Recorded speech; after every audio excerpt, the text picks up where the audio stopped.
dalam Guru Penggerak, tergerak, bergerak, menggerakkan. Kali ini bertemu lagi dengan kami kelompok 1 di ruang kolaborasi modul 1.4. Pendidikan Guru Penggerak Angkatan 8 Kabupaten Brebes. Pertama-tama kami ucapkan terima kasih teruntuk Ibu Fasilitator kami, Ibu Yayu Rahayu, pengajar praktik kami, Ibu Ikhwatus Syakiko, dan pengajar praktik kami, Ibu Kartika Dia Hapsari. Saya akan mengenalkan anggota kelompok 1. Ada Pak Cahyo, Ibu Emi, Ibu Lia, dan Pak Waryat. Kami berempat sebagai pemapar materi. Kemudian sebagai moderator dengan Pak Waryat. Kemudian Pak Cahyo, Ibu Emi, Ibu Lia bertugas sebagai penjawab dan penyanggah.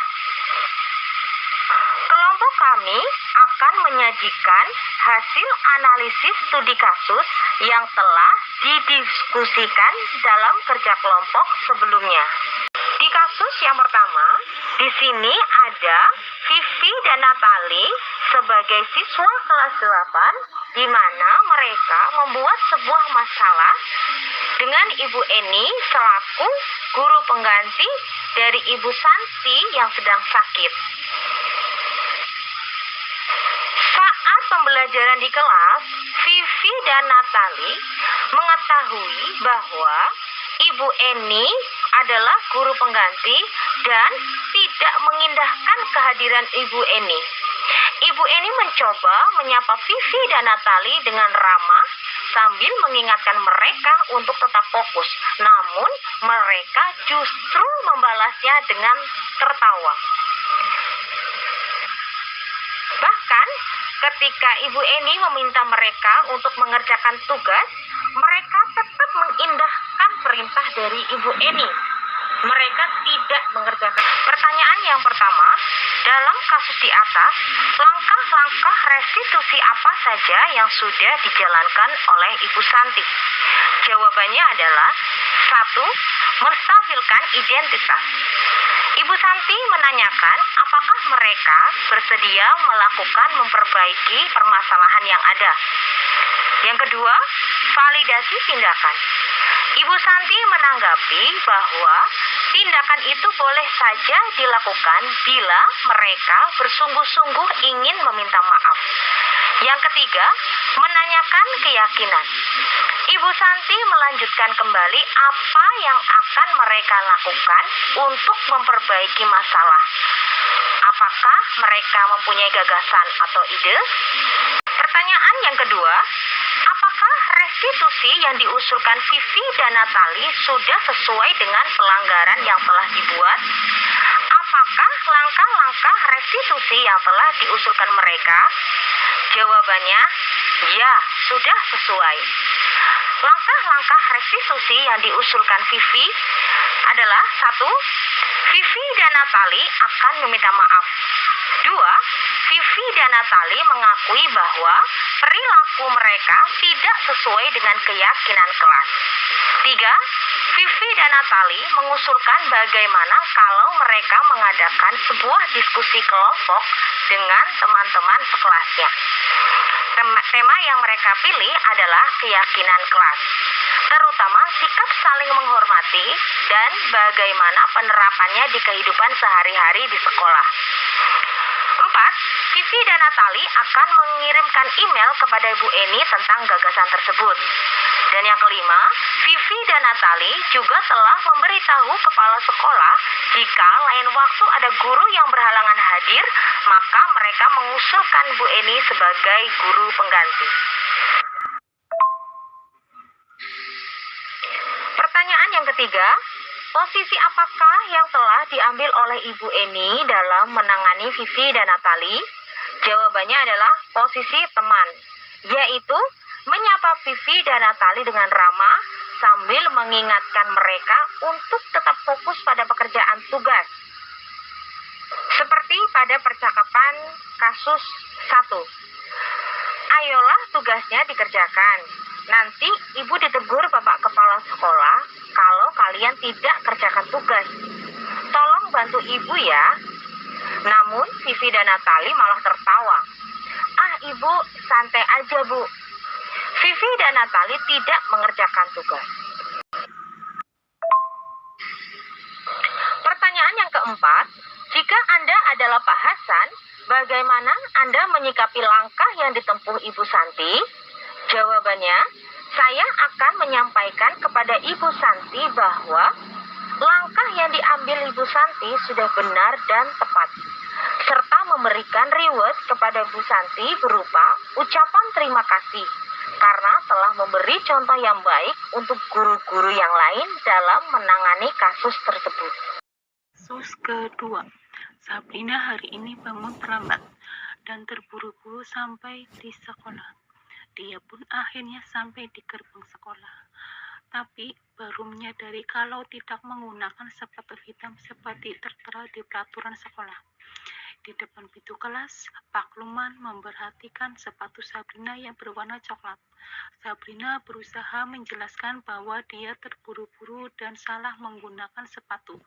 Pak Luman menanyakan Sabrina, apa peraturan sekolah tentang seragam warna sepatu? Sabrina menjawab, sudah mengetahui sepatu harus berwarna hitam, namun terburu-buru dan salah mengenakan sepatu. Selain tidak mungkin kembali pulang karena rumahnya jauh sekali. Pak Luman tetap bersikeras pada peraturan yang berlaku dan mengatakan, ya sudah, kamu sudah melanggar peraturan sekolah. Kamu salah, sudah terlambat. Salah pula berwarna sepatunya. Segera buka sepatumu kalau tidak bisa mengenakan warna sepatu sesuai peraturan. Sabrina meminta maaf dan memohon kepada Pak Lukman agar tetap dapat mengenakan sepatunya dan berjanji tidak akan mengulangi kesalahannya. Namun, Pak Lukman tidak mau tahu.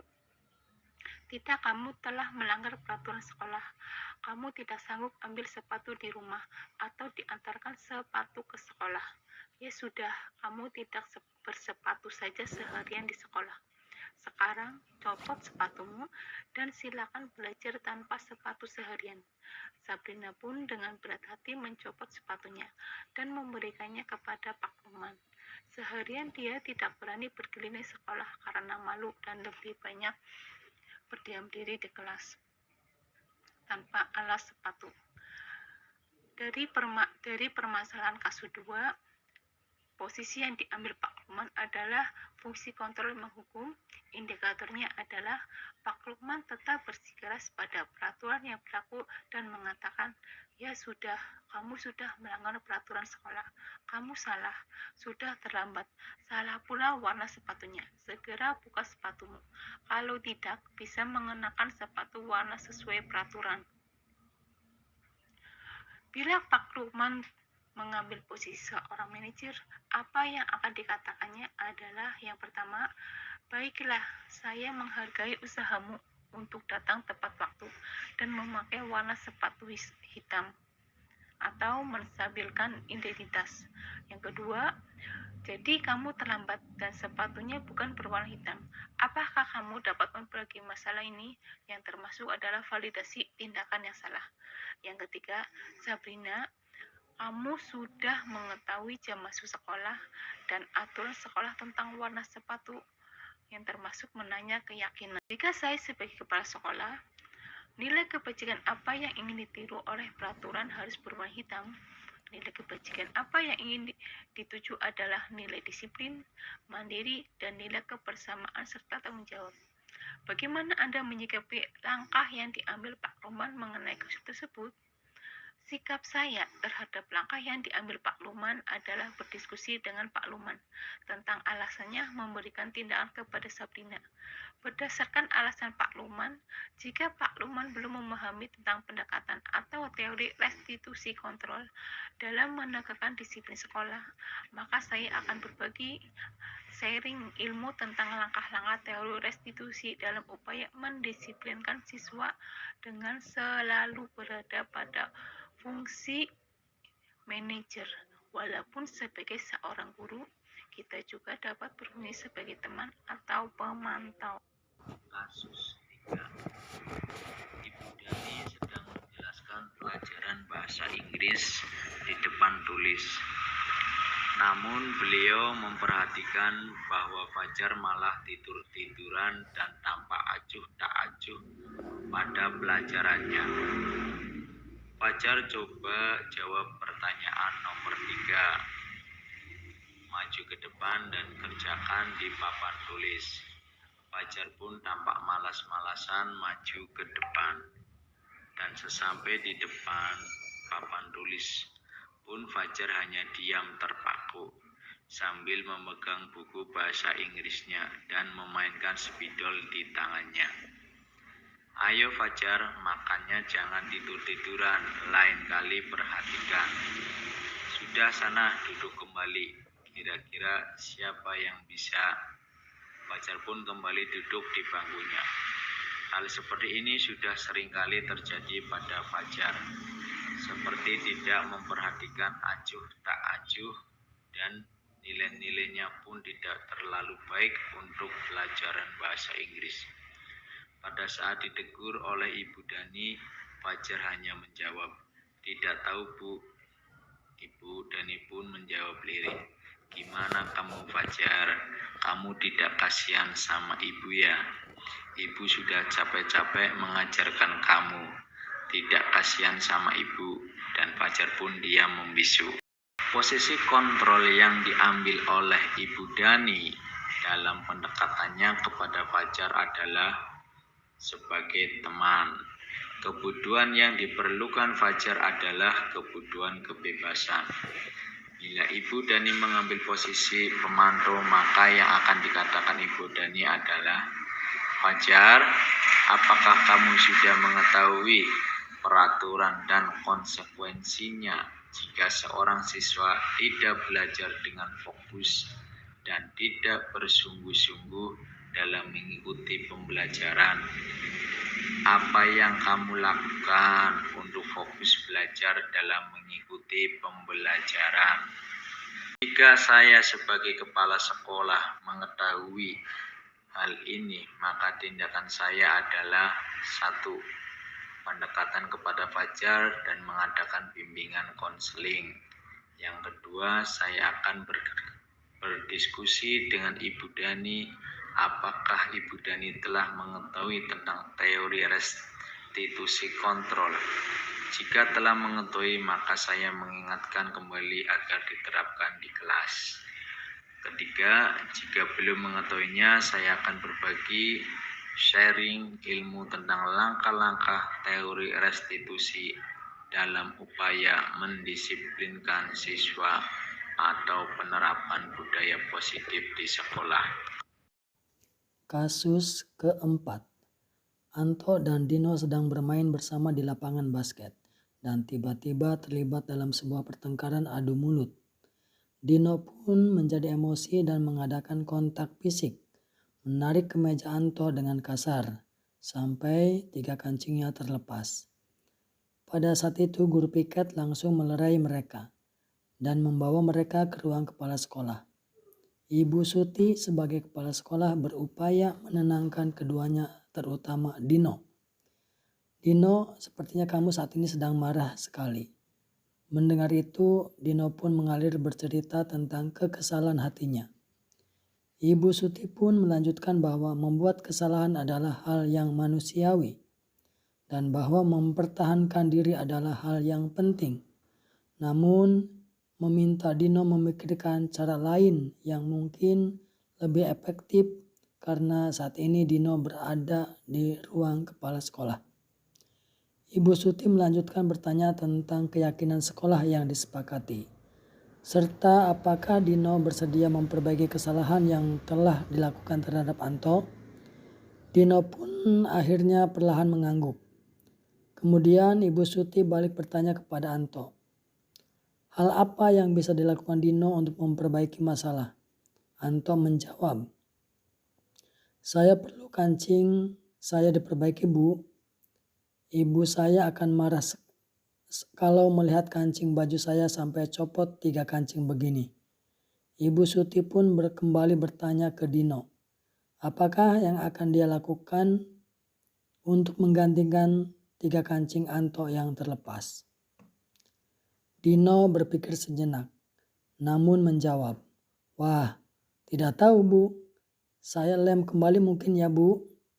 Ibu Suti berpikir sebentar dan menanggapi, "Kalau dilem akan mudah terlepas kembali Dino. Bagaimana kalau kamu menjahitkan saja? Bersediakah kamu?" Dino tanpa ragu-ragu dan menanggapi, "Menjahit. Mana saya tahu bagaimana menjahit Bu." Ibu Suti meneruskan, "Apakah kamu bersedia belajar menjahit?" Dino berpikir sejenak, memandang ke meja Anto dan menanggapinya.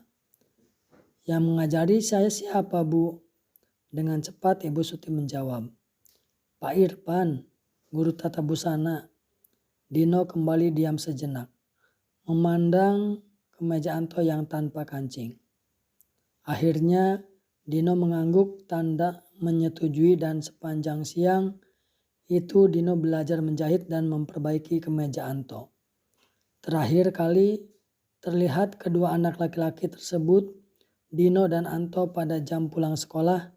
Mereka sudah bercengkrama dan bersenda gurau kembali. Ada beberapa pertanyaan, di antaranya posisi kontrol yang telah dipraktikkan Ibu Suti adalah manajer.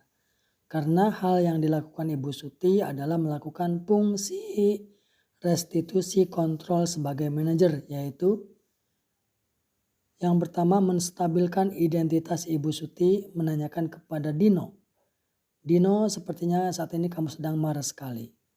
Yang kedua, validasi tindakan. Ibu Suti pun melanjutkan bahwa membuat kesalahan adalah hal yang manusiawi dan bahwa mempertahankan diri adalah hal yang penting. Namun meminta Dino memikirkan cara lain yang lebih efektif. Yang ketiga, menanyakan keyakinan. Ibu Suti bertanya tentang keyakinan sekolah yang disepakati dan bertanya apakah Dino bersedia memperbaiki kesalahannya. Kemudian dalam kasus tersebut bagaimana Anto dikuatkan oleh Ibu Susi. Dino dikuatkan dengan memberikan kesempatan untuk menjahit kembali kancing baju Anto yang copot. Sedangkan Anto dikuatkan dengan pertanyaan Ibu Suti kepadanya hal apa yang dilakukan Dino untuk memperbaiki masalah bajunya. Akhirnya Dino dapat menjahit kembali kancing baju Anto yang copot dan keduanya bermain seperti semula. Kemudian nilai kebajikan yang dituju pada kasus tersebut adalah nilai tanggung jawab, kebersamaan, kesetiakawanan, saling menghargai dan menyayangi. Itulah kasus yang keempat. Terima kasih. Demikian pemaparan dari kelompok kami. Atas perhatiannya kami ucapkan terima kasih. Salam dan bahagia.